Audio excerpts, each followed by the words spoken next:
Hello, everyone. I'm Eva Medilek, a high performance executive leadership coach, and I want to talk to you today about relationships. Relationships are hard, especially the longer we are in them. We're busy, we're working, maybe we have children, maybe not, but whatever's going on, like me, we've got the dogs down here playing. We often have a hard time being intentional about keeping our relationships vibrant, fun, and intimate. It's just the natural human way of things. It's just how things go. And so I want to share with you today 4 things that you can do to improve your relationships intimacy. you know, Part of my job as a high performance coach is to help you see what you can't see. You cannot read the label from inside the jar. And so when I hear clients complain about their partners or their spouses, um, or the frustration they have in their relationships, or the most common one is the happiness you see on the outside portrayed to the world is not what's actually going on behind closed doors. I help them see things from a different perspective, and I also help my clients take ownership of how they are showing up inside of their relationships as well. So here's the thing: we get to be intentional about what we want and what we need from our relationships, but mainly we get to be intentional about who we are and who we are showing up, how we are showing up in our relationships.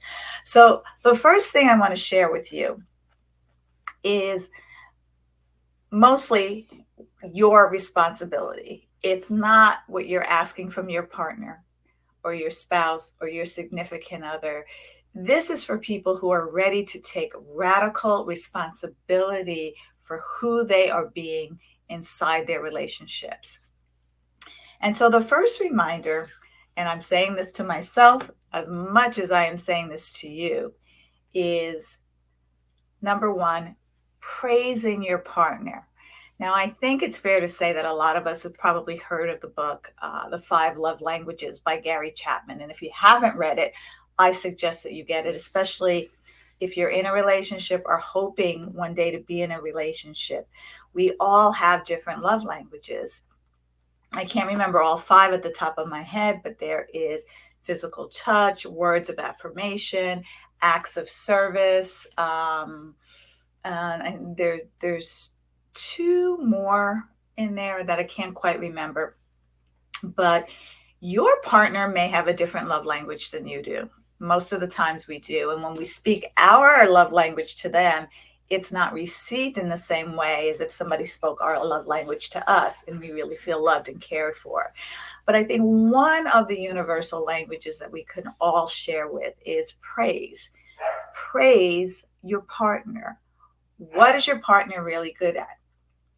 What is their superpower? What do you know, an area of life where they crush it all of the time? And have you told them that in the last 30 days? Or how often do you take time to praise your partner? Research shows that couples who praise each other actually stay together 5 times longer. So my invitation to you is to set aside at least one time of the week, one time every week, to make an activity out of praising your partner. Tell them maybe 3 to 5 things that they're really good at, that you appreciate about them. And then, make a game of it. Ask them to tell you. So, what are 3 to 5 things you think I'm really good at or that you appreciate about me? And you'll notice that the more you do this, the more your relationship will grow. I know I always, I'm originally from the East Coast, even though I live in California now, but, you know, working in New York, living in New Jersey, like having that New York attitude was just like, what do you want a cookie for doing what you're supposed to do? It's kind of like that. And so it became really hard for me to remember to praise my partner, especially when my partner's love language is words of affirmation, right? Um, People need to hear it. And as we get comfortable in our relationships, we don't do that as often as we can. And so I want to invite you to take some time to do that and see what changes happen in your relationship. Okay, let's go to number 2. Request, not protest. All right, what does this mean? What do you wish changed about your relationships for the positive, or changed for your partner for the positive? A hopeful change that you would have for them, a change that would be good for them, not for you. Because too often we request changes from a state of protest, right? I wish you would stop doing that. I wish you would stop taking all the covers, or sleeping on my pillow, or whatever. We always get from our pet peeves, right? Things that annoy us, and we want our partner to change that. And so that's for your benefit. But when you think about it from what would be a change you'd like them to see that would be a benefit to them, a positive benefit for them?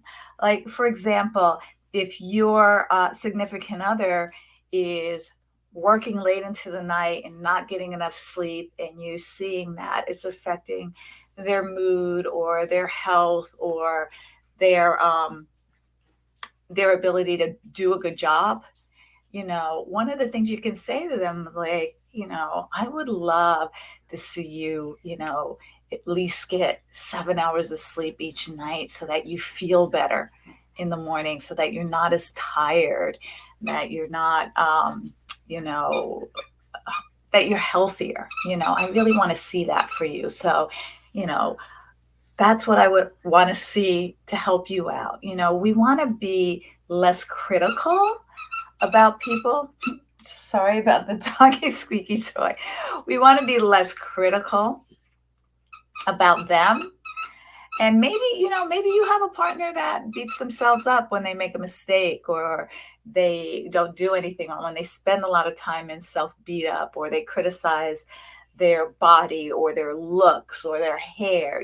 Maybe a change would be, hon, I would love to see you be kinder to yourself and speak more highly of yourself. Right? So I just want to kind of put that into your orbit here, because we in general want to be living in the change for good, the good things change, right? Not the criticizing and the pet peeve change. I wish you would chew with your mouth closed, or stop smacking on your food, or, pick your socks up, like all of that stuff. Let's start to put a more positive spin on the people that we are in relationship with. All right. Number 3, my all-time favorite, manage your expectations.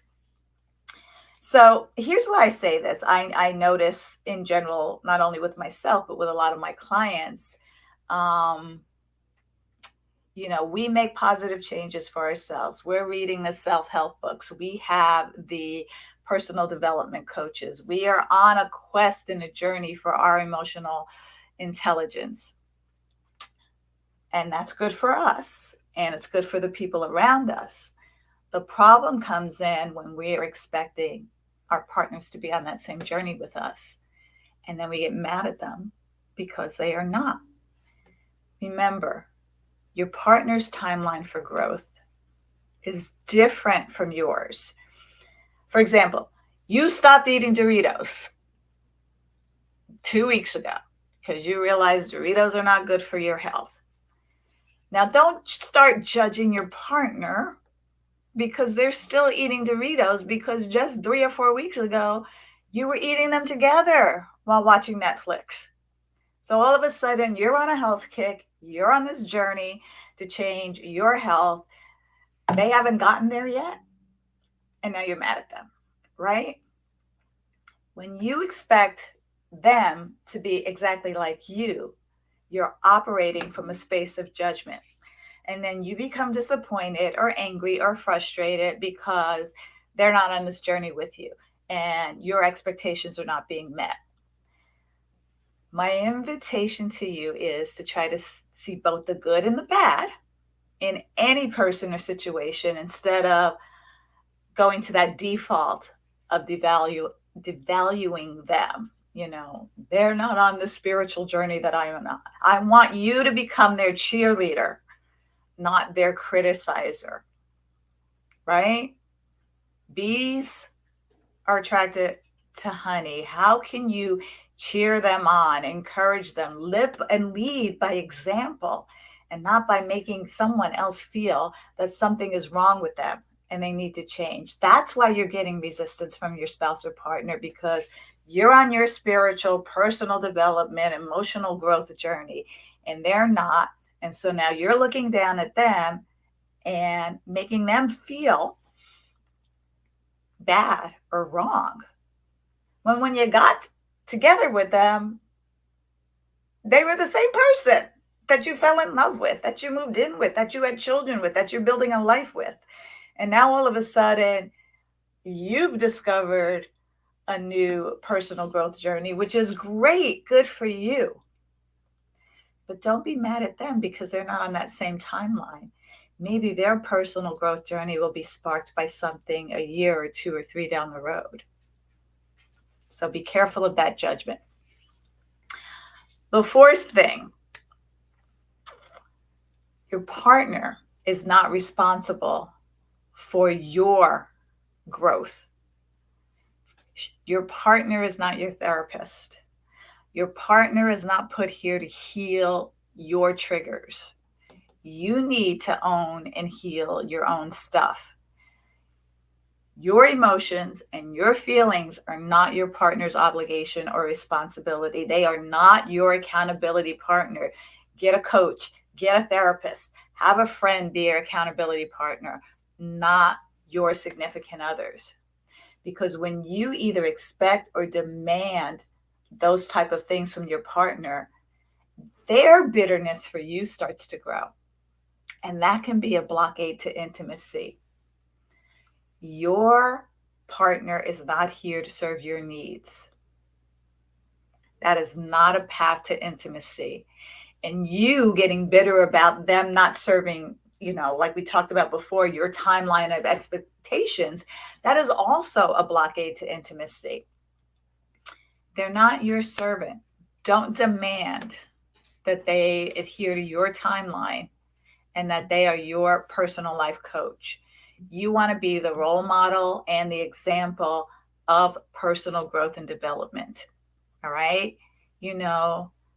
Be about it, right? Live about it, because your transformation actually seeps into the rest of your family and they start to transform as well.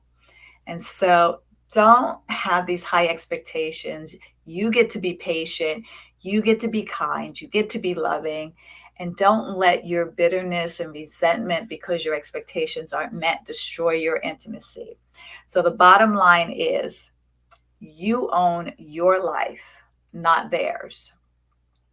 So those are the 4 tips that I have to help you bring intimacy back into your relationships. And if you want to learn more about this relationship part, I want you to go to evamedilek.com/quiz and take my relationship style assessment quiz. See where you stand, where some of your triggers come from, where some of your expectations of others come from. It'll really enlighten you. And if you want to, and book a call, talk with me. Let's talk about it. Let's dive a little deeper, because I know that you are not alone in some of the relationship struggles you are having. Don't bury your head in the sand about it. You're successful in life, you're successful in business, but sometimes what everybody is seeing your success and envying it on the outside, when you come home, maybe your partner and you are not as close or intimate. You may be snippy and frustrated with each other. It's a real thing. It's not the end of the world. Wouldn't it be lovely to have success at home, at work, and in every area of your life. So go to evamedilek.com/quiz. Take the assessment quiz today. Get on my schedule and let's see what we can discover together so that you can make the necessary changes in how you show up in your relationship so you can bring that joy and intimacy back. All right. Have a great day, everybody. That's it for me today. I will talk to you soon.